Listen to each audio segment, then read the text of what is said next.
بسم الله الرحمن الرحيم. صلى الله على سيدنا محمد.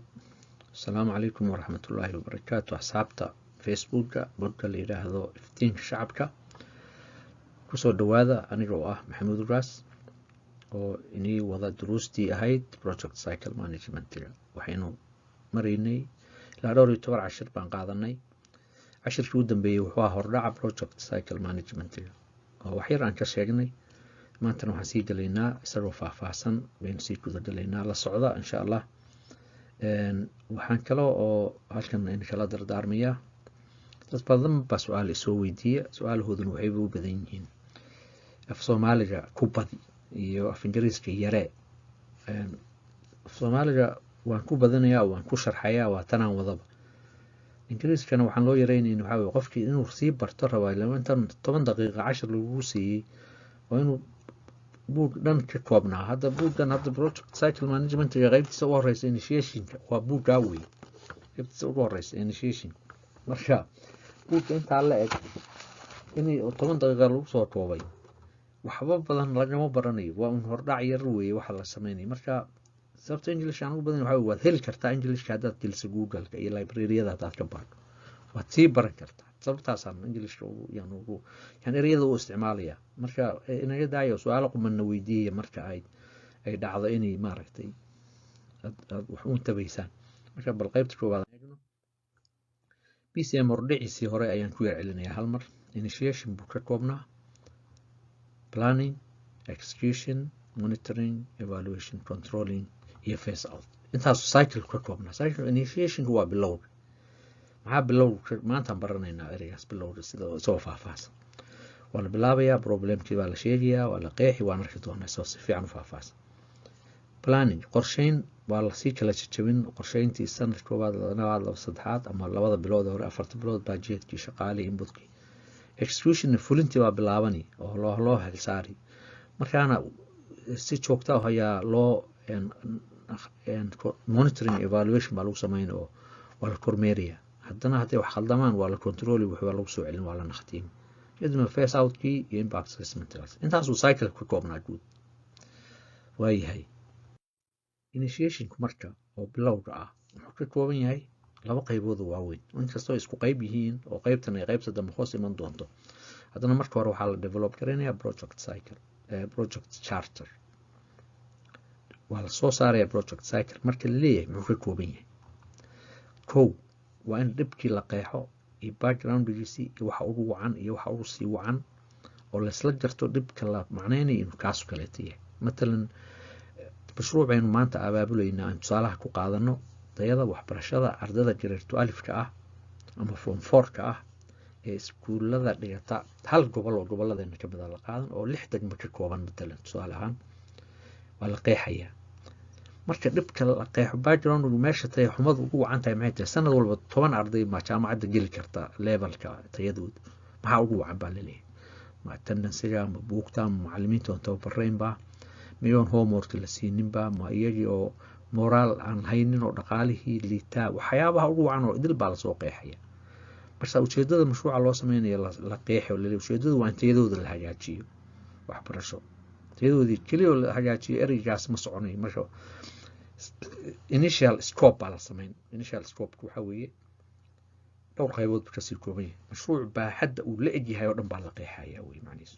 baaxadda uu leeyahay marka la qeexayo project description mashruucii waa la macnaynaya. waxaa la leeyahay wuxuu ka kooban yahay hagaajinta tayada waxbarashada ee ardada form 4ka ah si ay u galaan jaamacad wanaagsan oo tayadoodu u sii fiicnaato, hadhowna wax soo saaraan oo aqoonyahan cilmi fiican leh u noqdaan. waxaan mashruucaas u gaarayaa 8 degmo oo hal gobol, 6 degmo aan dhahana waa hal gobol. waa inta mashruuca descriptionkiisa waa cad yahay, waa specific, waa la fahmi karayaa, meel lagu soo gaadhu leeyahay. dad maan cunto siinayaa iyo ardada waxbarashadeedan hagaajinaya si guud haddaad u dhahdo mashruuc ma aha. descriptionka waa inuu specific yahay. 2 budget summary waa inuu leeyahay oo ah macnaheedu maxaa ku baxaya, imise buug, imise seminar, ardadii baa la tababari, macallimiinta baa la tababari, imtixaanka joogtaa la qaadi, attendance-goodii baa la sameyn. marka attendance-ga ardada grade 12ka la sameynayo haddii guryahooda cuntadoodii wixii ku cunyiin barnaamij yar oo snack cunto yar oo la siiyo shaah iyo cabitaan ayaa loogu dari moralis ay u dhismaan buugtii baa laga kabi waa kharash buugtii macallimiinta qudhoodii baa la tababari oo maamul iyo si gaara loo sii samayn oo mashruucan reporting joogta abuu yeelan marka kharashka summary ku baxay ayaa la qoondaynaya waxaa kaloo la qoondaynayaa 3 biloodba meesha la gaadhiyo matan wax leegsan 3 bilood u horeysa waa in macallimiinta la tababaraa la dhihi oo sida imtixaan u qaadi lahaayeen oo attendance iyo hagaajin lahaayeen la baro mar 3 bilood dhamaato ardadii imtixaanka asaasiga ah laga qaadi bal beeskooda meesha jooga ardayda haddana la dhexgalayaa la tababaray homework yaa la siin shaqooyin baa loo diray projects baa loo samaynayaa oo soo shaqeeyaan kasoo shaqeeyaan marka milestone la gaari wey milestoneka labaad wuxuu 3 bilood kadib haddana imtixaan baa laga qaaday tayadii bal inuu sii hagaajiyo 3 bilood kadib 3 bilood meesha la gaariyo waa milestone taasna waa la sii qeexaya initial risk assessment waa la sameyn waxbarashada riskigeedu aad waa very abstract oo in badan lama qeexi karo hadii caafimaad iyo iskuul iyo building iyo awaaro la gaariyo iyo biyogelin iyo beeri ahaan lahayd waa la qeexi karaa in risk assessment laakiin riskiga waxbarashadu ay leedahay qudheeda technical direct expert oo educationist ah jira waa loo diri waa la soo qeexaya riskiga waxa weeye waxyaabaha khatarta ku ah mashruuci dumin kara meeshii la rabay in la gaaro halayn karayo okay success and acceptance criteria mashruucu inuu hagaajiyo in kale maxaa lagu cabiri karaa baa la isku raacay dhowr qodob kow ardada macallimiintu waa inay tababaran yihiin macallimiintu mishaar yar dheeraad oo bonus iyo inay qaataan way rewards la siiyo macallimiintu waa inay diyaar u yihiin inay imtixaamadaasi joogta u qaadaan waqti badan geliyaan macallimiintu waa qayb noqon riski sida acceptance kow ardada marka hore liidata waa inay 3 bilood hore boqolkiiba 10 kordhiyaan mustawahooda 3 bilood ku xigta boqolkiiba 20 boqolkiiba 30 wasaa ku gaaraan heer ay jaamacadooda si fiican uga bixi karayaan waa success story kharashkuna waa inuu yar yahay waa in la cabiro kharash badan oo millions haddii galayaan ma aha qarashkii oo yar efficiency iyo effectiveness yaa la isla dheelitiraya product requirement macni waxaa loo baahan yahay exactly in meesha ay galaan waa maxay waa la qaadaya manhaj baa galaya time baa galaya quality baa galaya product baa la macnaynaya marka scope-kii isagoo faahfaahsan intaasuu noqonaya waxaa ku xigaya project charterka la sameynayo organizationka waxaan wadaya waxbarashadii baa la gelinaya matalan iyo dhowr qof oo loo shaqaaleeyo yani waxbarashada ama macallimiina mashruuci la control iyo monitoring bay u baahan yihiin inta iyo say ku dhisatayadiisii la qiimeeyo maamulkiisa nidaamka lacagta uu bixiyo nidaamka uu maaragtay isu gaadhsiiyo information communication skillada organizationkii capacitygiisa in la fiiriyo oo committed yihiin la ogaado weeye arrinta waxbarashada u badan tahay in la yiraahdo hala wado hay'ad baa la wadi karta okay authorize the project marka intaasoo dhan la isla sameeyo ayaa mashruucii la fasaxaya marka inuu jiro la ogaanaya kadibna manager buu mashruuc walba u baahan yahay managerka xilligaa markuu marayo bilowga ah ee managerkii la identify gareynaya wali hebel baa mashruuca wadi karayo managerka noqon karaya hawsha inta badan ee dambe isaga un baa u dhuundalooli u wadi haddii daraasad noqoto haddii planning noqoto execution monitoring evaluation qaybaha dambe oo dhan xilligaasa managerkiina la sameynaya marka intaasi waa project charterkii waxaa lagu kabay project charterka qaybtan dambe qaybta labaad waxaa weeye in la identification waxa weeye in la soo saaro la caddeeyo stakeholderna waa maxay waan eegi doonaa dadkii ama power ku lahaa mashruuca ee dumin karay ama dhisi karay iyo dadka interest ku leh ee qiimeynaya xiiseynaya dan ugu jirto oo idil shacabkii businessyadii dowladdii donorskii hay-adihii kale waxaan oo kaleeto waday waa idil baa stakeholder la yihahda waa in la soo saaro oo intaan mashruuca laba guda gelin planningkiisa la gelin in stakeholderka la identify gareeyo wey stakeholder analysis baa la sameeyaa marka waa la lafagurayaa yaa yaan ahayn muxuu awood leeyahay muxuu interest ku leeyahay marka kow stakeholderka koowaad ee la raali gelinaya waa target community waxaa inoo ah hadda mashruuc aynu wadnay ardada grade 12 iskuullada sare waa in la wada diiwaan geliyo 2 donor community dadka dhaqaalaha ku kabaya ee dowladda Afrikaan oo aan iyadu dhaqaale ku filan maal gelinaynin baan ka soo qaadaynaa ama dowladdu haba maalgeliso ama ganacsato ama dad wadaada ama iskuullada lacag laga ururiyo qudhooda waalidka ha lagu maalgeliyo donor bay noqonayaan. Donor communitygu danta uu ku leeyahay ku maalgelinaya maxay tahay? muxuu u baahan yahay report noocaa buu u baahan yahay waa in lasoo saaro yaa donor u ah. Existing government boards imse wasaaradood ama imse dowladood oo meesha ka jirta degmadu awood bay ku leedahay, gobolku awood buu ku leeyahay, wasaaradda waxbarashada aagaas awood bay ku leedahay. Marka organizationska dowladeed ee meesha ka jiraayay waa inay og yihiin mashruucii oo la socon karayaan oo dad ku yeeshaan wax la control oo monitor gareeya. Business community mashruuca waxbaa lasoo dhoofinaya, alaabaa lasoo iibinaya, shaqsigii iyo hay-addii unbaa iibin, waxaan waday wasaaradda waxbarashada unbaa iibin, businesskuna uu ka faa'iidaysanoo wixii loo diriyay qandaraasyaha qayb laga siinaya. waa in iyada qudhooda lasoo yaa interested ku ah in la yidhaahdo wey.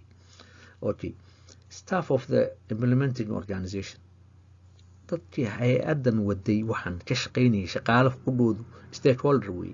waxaas oo dhan oo charter la geliyay oo mid walba interestiga iyo powerka uu ku leeyahay la qeexay baa analysiskooda la samaynaya. marka labaad matrix baa la kala gelin, 4 qaybood baa loo qaybin.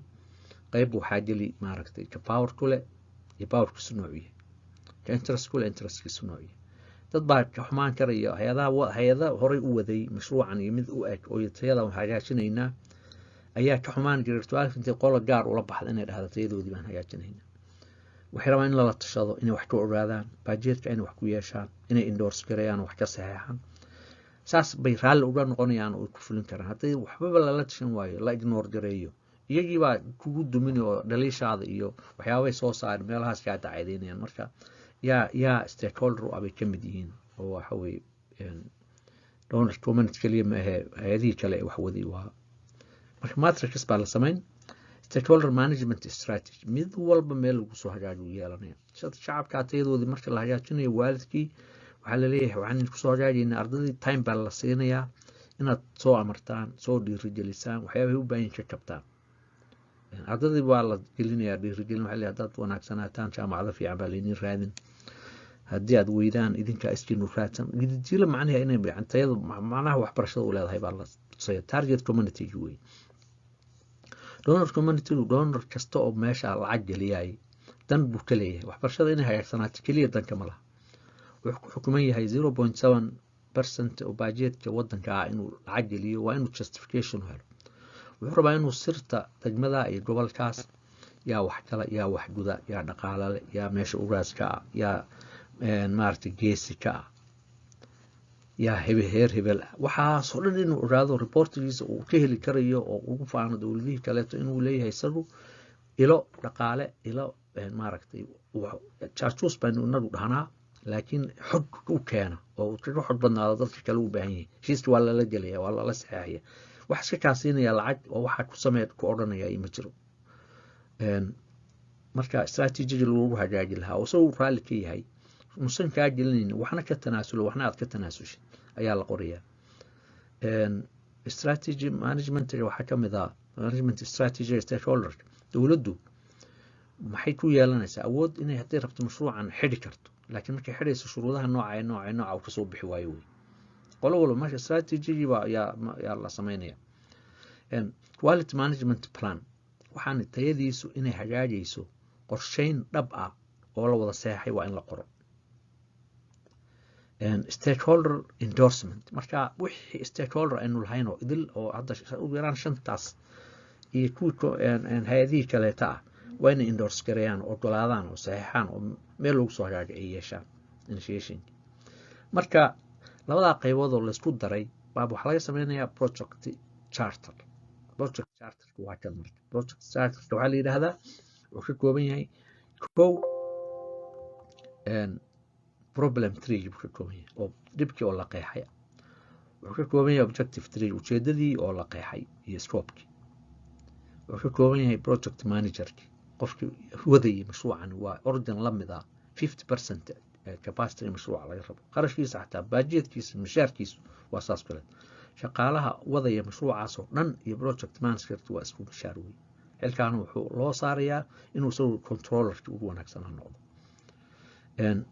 budgetka summary-giisi baa meesha ku jira waxaa ku jira riskiyadii waxyaaba khatarta ku ah oo la qoray oo la diiwaan geliyey sidii loo yareyn lahaa looga hortagi lahaa waxaa ku jira criteria of success macnihii charterkii bay ka mid yihiin waxnoo idil waxa inuu mashruucu guulaystay lagu garan karayo lagu cabiri karayo muxuu yahay